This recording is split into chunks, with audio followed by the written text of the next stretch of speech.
Hello and welcome to Econ 2 Principles of Macroeconomics. I'm Kalman Andrassy and I will be leading this course this semester. I wanted to go ahead and give you a really brief overview of the Canvas page where you can find everything as you need it as you progress in the class.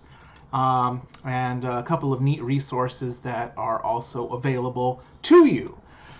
So first and foremost, once you log into Canvas, the home page should be set to be the same as the modules page, presenting all of the information in a weekly format.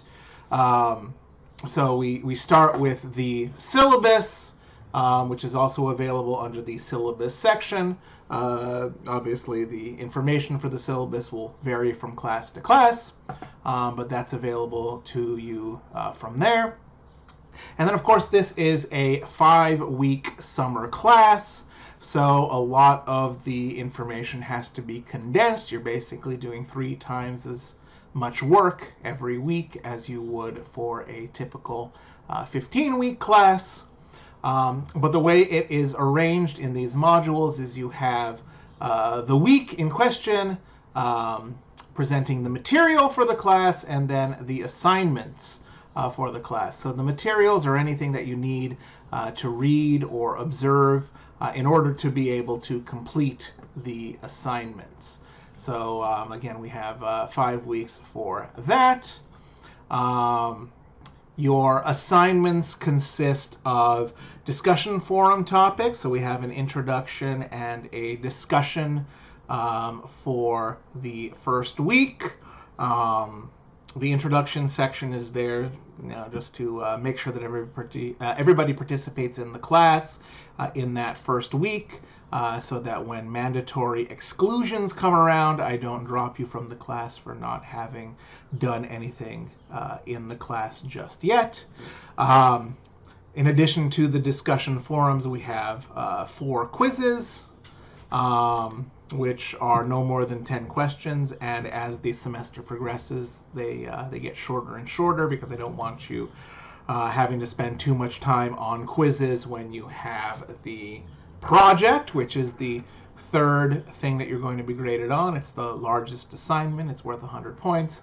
It's a 4 to 6 page paper on some sort of a macroeconomic topic, and I make the rubric available to you in week 3, even though it is due in week 4, so that you can get that taken care of. When we look at the syllabus, I'm going to go ahead and go over some of the sample topics you might want to conduct your research on, but you're always welcome to choose your own topic.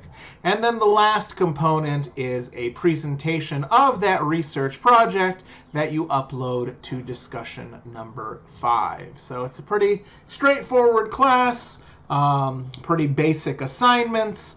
It shouldn't be too difficult for most people to do.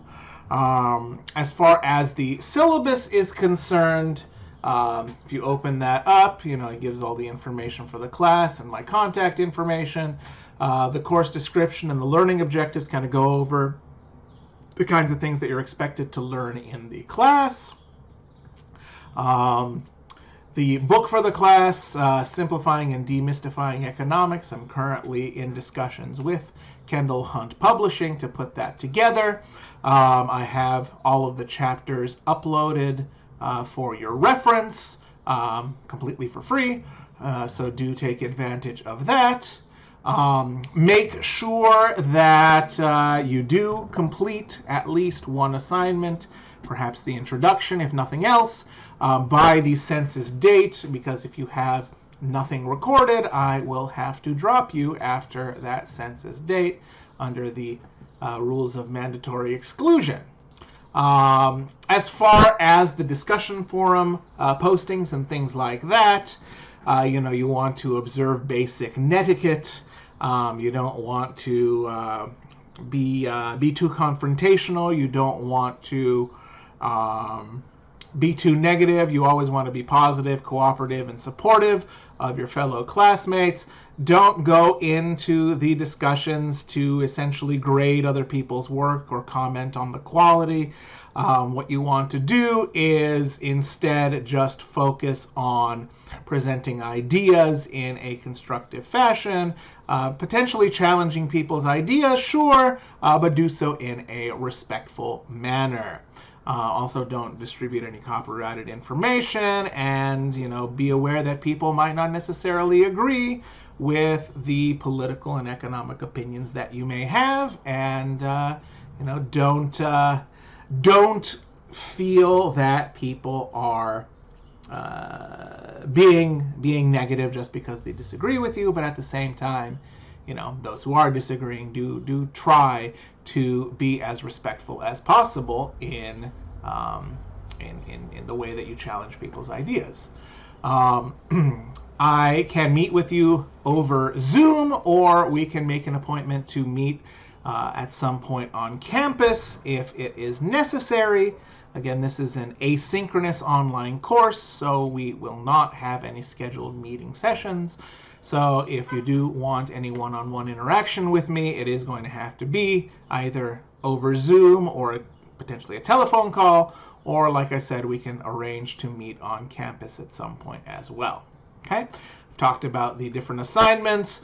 So as far as the project is concerned, some potential topic ideas might relate to cryptocurrency and monetary policy, globalization and how that impacts labor standards and working conditions, immigration affecting labor, minimum wage policies affecting employment and inflation and poverty levels and things like that, economic sanctions, education financing, big data is a big topic of discussion, particularly with regard to economic forecasting, public debt and economic growth, and automation and the employment of robots and computer programs and things like that to replace individuals in the workplace, and how that might potentially affect employment and wages and things like that.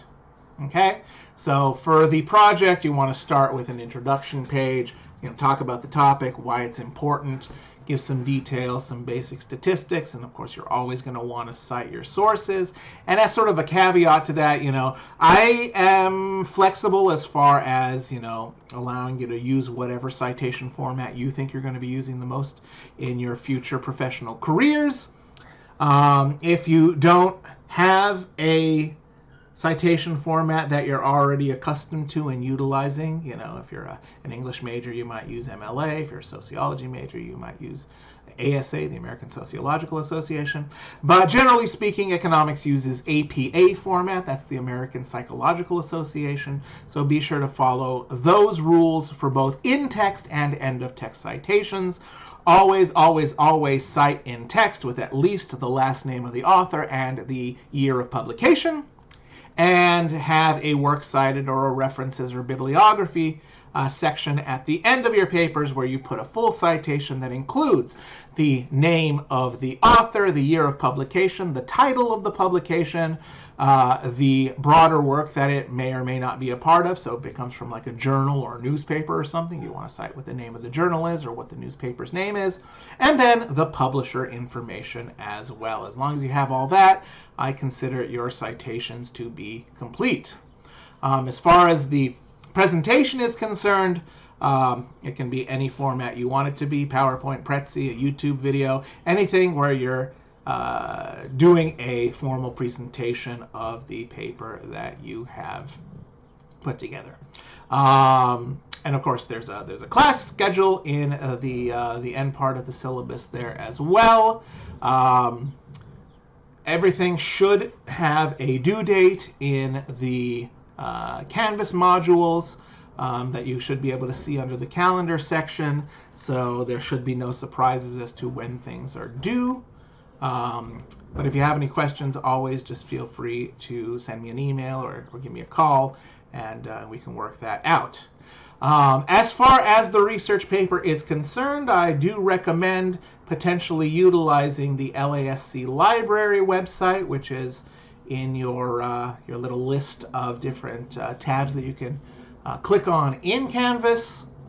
I would just recommend using the one search feature here, if you wanted to learn about cryptocurrency affecting monetary policy, that is something that you could potentially just do a quick search of, see what kinds of articles pop up. Here we have 1,218 results to choose from.